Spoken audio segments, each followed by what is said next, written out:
आगे के अध्याय में हमने देखा कि भगवान के 10 अवतार हुए। 11वें अवतार की बात करते हैं परमात्मा के, तो 11वें अवतार में देवताओं और दानवों का भयंकर युद्ध हुआ था और युद्ध में देवताओं परास्त हुए। फिर बाद में भगवान की स्तुति आराधना की और भगवान ने कहा कि आप समुद्र मंथन करो और समुद्र मंथन करने से जो आपको अमृत मिलेगा उस अमृत का पान करो और उस अमृत से आपको अमरत्व प्राप्त होगा और देवताओं आप अपने स्वर्ग का राज पा सकते हो और दानवों को परास्त कर सकते हो।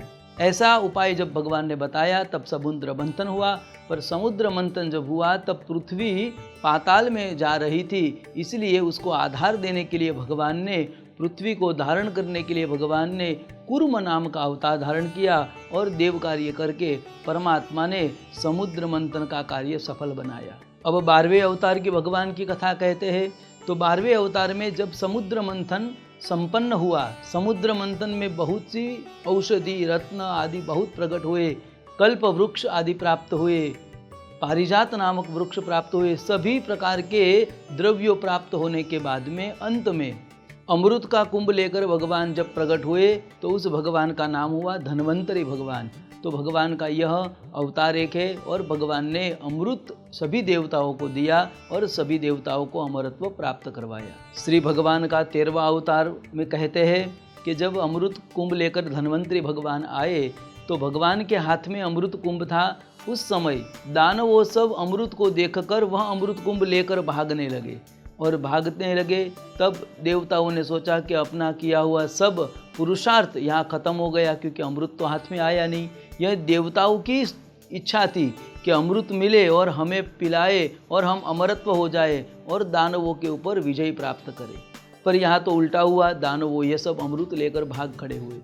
तब देवताओं ने देखा और भगवान की स्तुति की। भगवान की जब स्तुति की कि प्रभु हमें अमृत पिलाइए, और जब भगवान की प्रार्थना की, भगवान ने वह प्रार्थना सुनी, तो भगवान ने एक ऐसा स्वरूप बनाया कि जिसे मोहिनी नाम से जाना जाता है। मोहिनी स्वरूप धारण किया भगवान ने। यह एक भगवान का अवतार है जो मोहिनी अवतार को देखकर सभी दानवों उस रूप में मुग्ध हो गए। सभी दानवों उस रूप में मुग्ध हो गए और सभी उसमें इतने आसक्त हो गए कि अमृत का घड़ा ऐसे ही हाथ में रह गया और उस रूप को देखने लगे। ऐसे मोहिनी रूप को देखकर सभी दानवों वहाँ स्तब्ध हो गए।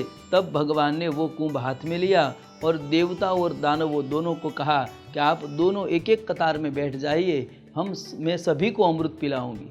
और यह रूप इतना मोहित था कि देव और दानव यह दोनों इसमें इतने मोहित हो गए कि दोनों उस मोहिनी जो कहते थे वही काम करते थे। दोनों एक एक कतार में खड़े हो गए और भगवान ने मोहिनी रूप धारण करके सभी देवताओं के पास थोड़ा थोड़ा करके अमृत सबको पिलाया। उस समय एक घटना ऐसी भी बनती है कि दानवों में बैठा हुआ एक दैत्य था जिसका नाम था राहु। वह राहु को थोड़ा संशय हुआ कि कुछ तो गड़बड़ है। यह कुछ गड़बड़ देखकर राहु ने क्या किया, तो राहु दौड़कर दैत्य की कतार से भागकर वो देवताओं की कतार में खड़ा हो गया और जहाँ सूर्य और चंद्र दोनों थे उसके बीच में आके वह रूप बदल कर खड़ा हो गया। और यहाँ पे भगवान मोहिनी सभी को अमृत दे रहे थे। उस समय भगवान ने, जब मोहिनी भगवान ने सूर्य को अमृत पिलाया, तब सूर्य और चंद्र ये दोनों ने यहाँ पे कहा कि हमारे बीच में जो खड़ा है ना वो राहु है, कोई दैत्य है। और दैत्य कहा, और दैत्य ने थोड़ा अमृत तो पान कर लिया था पर थोड़ा सा अमृत अभी गले में ही रुका था। और यह दोनों ने बताया तो भगवान ने उस दैत्य का मस्तक छेदन किया अपने सुदर्शन चक्र के द्वारा।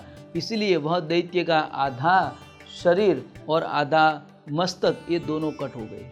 उस दैत्य का शिरस छेदन किया और आधा जो अमृत पिया हुआ शिर था वो भी अमरत्व को प्राप्त हुआ और शरीर भी उसका अमरत्व को प्राप्त हुआ।